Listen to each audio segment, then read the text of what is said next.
ඔන්න එකමත් එක කුඩා ගමක කබීර් කියලා තරුණ පිරිමි ළමයෙක් ජීවත් වුණා. එයා ගොඩක් බුද්ධිමත්. ඒ වුණාට එයාට ඔන්න එකම එක ගැටලුවක් තිබ්බා.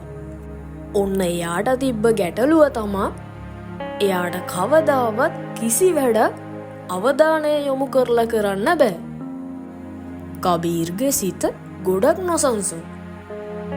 නිකන් කුරුල්ලෙක් වගේ එක සිතුවිල්ලකින් තව සිතුවිල්ලකට පැන යනවා. ඔන්න ඒ කියන්නේ කබීර් ඔන්න පොතක් කියවන්න ගන්නවා. ඔන්න ටික වෙලාවක් යද්දි කබීර්ගේ හිත තියෙන්නේ එක්කෝ සෙල්ලම් කරන දෙයක් ගැන එක්කෝ වෙන දෙයක් ගැන අවධානය ගිහිල්ලා. ඔන්න සමහර වෙලාවට කබීර් පාඩම් කරනවමයි කියලා ඔන්න පොත අතට ගන්නවා. ඔන්න ටික වෙලාවක් යද්දි කබීර් නොදැනීම එක්කෝ දුරකථනය ගැන එක්කෝ මිතුරන් ගැන තමයි කබීර් හිතා ඉන්නේ. කබීර්ගේ අවධානය ඉක්මනටම ඒ වගේ වෙනස් වෙනවා. කබීර්ගේ තාත්තත් කබීර් ගැන හොඳට දන්න නිසා දවසක් කබීර්ගේ තාත්තා කියනවා, පුතේ ඔයාගේ හිත නිකන් කුලප්පු වෙච්ච අශ්වයෙක් වගේ. ඒ කියන්නේ පුතේ ඔයා ඒක පාලනය කරන්න ගත්තේ නැත්තම් ඒක ඔයාව වැරදි දිශාවකට අරන් යනවා. මුලින්ම පුතේ ඔයා ඔයාගේ හිත හික්මවා ගන්න. එතකොට ඔයාට යන්න ඕන තැනට ඔයාගේ හිත ඔයාව ගෙනියයි. ඔන්න ඔහොම දවසක් කබීර්ගේ තාත්තා එයාට කබීර්ගේ හිත ගැන හොඳටම පැහැදිලි කරලා දුන්නා. ඔන්න මේ කබීර් කියන පුංචි කොල්ලා තාත්තා කොච්චර පැහැදිලි කරලා දුන්නත් ඒ කතා නම් පොඩ්ඩක්වත් බැරාරම් විදියට ගණන් ගත්තේ නැහැ. මේ විදියට කාලය ගත වෙද්දි ඔන්න එක දවසක් ගුරුජි නම් පැරණි බුද්ධිමත් ගුරුවරයෙක් කබීර් ඉන්න ගමට ආවා. ඒ ගුරුජි කියන පුද්ගලයා තරුණයින්ට සාර්ථකත්වය අත්කරගන්නේ කොහොමද කියලා පුහුණු කිරීම සම්බන්ධයෙන් ගොඩක් ප්‍රසිද්ධ කෙනෙක්. ඔන්න මේ ගුරුජිගේ පැමිණීම ගැන දැනගත්ත කබීර්ගේ තාත්තා දවසක් කබීර්වත් එක්කගෙන ගුරුජි හමුවීමට ගියා. ඊට පස්සේ කබීර් එයාට තිබ්බ ගැටලුව ගුරුජි ගුරුතුමත් එක්ක කිව්වා. ගුරුජි සිනාසෙමින් කබීර්ට කුඩා වතුර වීදුරුවක් දීලා, මේ වතුර වීදුරුව අල්ලගෙන මගේ වත්තේ ඇවිදින්න. හැබැයි එක වතුර බින්දුවක්වත් ඉහිරෙන්න දෙන්න එපා කියලා ගුරුජි ඔන්න කබීර්ට කිව්වා. කබීර්ට හිතුණා ඕක මහ ලොකු දෙයක් නෙමෙයිනේ, ඕක මං කරන්නම් කියලා. ඒක සරල දෙයක් වගේ පෙනුනත් කබීර් ඇවිදිනකොට කුරුල්ලෝ කීච පීචි ගන්න ගත්තා. සරදම් කරමින් අසල සිටි අනික් ළමයි කබීර්ට සිනාසෙන්න පටන් ගත්තා. කබීර් වටපිට බලන හැම වෙලේම වීදුරුවෙන් වතුර ඉහිරුණා. ඔහු ආපසු ගුරුජි ගාවට එද්දි වතුර භාගයක්ම හිස් වෙලයි තිබ්බේ. ඒක දැකපු ගුරුජි ඇහුවා, "අයියෝ මෙච්චර වතුර ඉහිරුවේ?" ඔන්න ඒකට කබීර් මේ විදියට පිළිතුරු දුන්නා. "අනේ ගුරුජි ගුරුතුමනි, මම අවධානය වෙනතකට ටිකක් යොමු කළා විතරයි." ගුරුජි මේ විදියට පැවසුවා.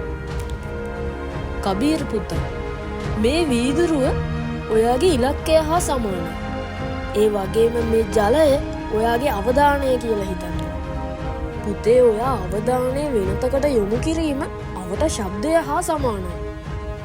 කබීර් ඔයාගේ අරමුණු කෙරෙහි අවධානය යොමු කරන්න නම් මුලින්ම ඔයා මනස හික්මවා ගන්න ඕන.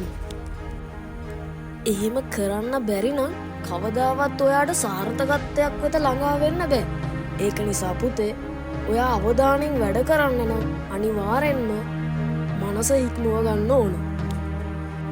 ඔන්න මේ විදියට ගුරුජි කබීර්ගේ ගැටලුව සම්පූර්ණයෙන්ම කබීර්ට පැහැදිලි කරලා දුන්නා. කබීර් හොඳට සවන් දීලා හොඳින් ඒ කියපු දේවල් තේරුම් ගත්තා.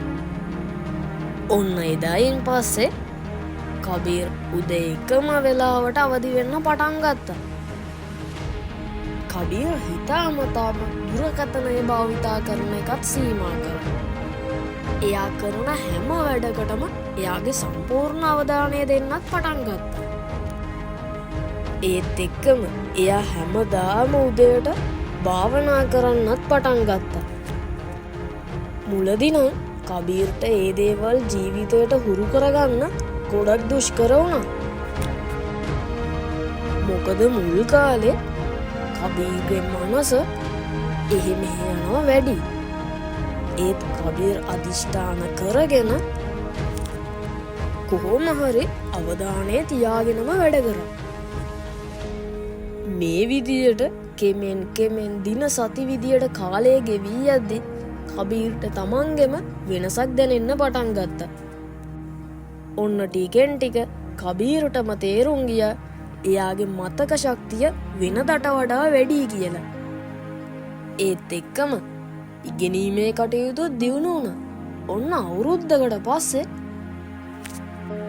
කබීර්ගේ පාසලේ විශාල ජාතික තරඟයක් ගැන නිවේදනය කරා.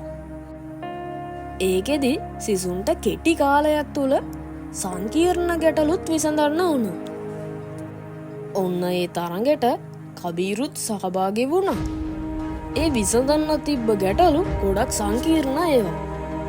ගොඩක් සිසුන් ඒ තරඟට බයෙන් ඉදිරිපත් වුණත් කබීර් නම් සංසුන්ව ගුරුජි කියලා දුන්න විදිහටම ඔහු එකවර එක ප්‍රශ්නයක් කෙරෙහි විතරක් අවධානය යොමු කරමින් මුළු තරඟයටම සාර්ථකව මුහුණ දුන්නා.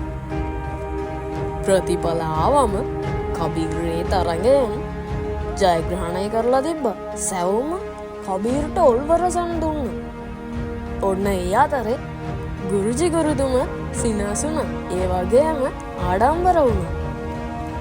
මොකද කබීරේ ඔප්පු කළේ විනයගරුක මනසක් දක්ෂතාවයට වාසනාවට හෝ බුද්ධියට වඩා ශක්තිමත් වන බවයි. ඉතින් මේ කතාව අහපු ඔයත් කබීර් වගේ ඔයාගේ හිත පාලනය කරගෙන අවධානය තියාගෙන වැඩ කරොත් අනිවාර්යෙන් ඔයාටත් සාර්ථක වෙන්න පුළුවන්. එහෙනම් හැමෝටම ජය.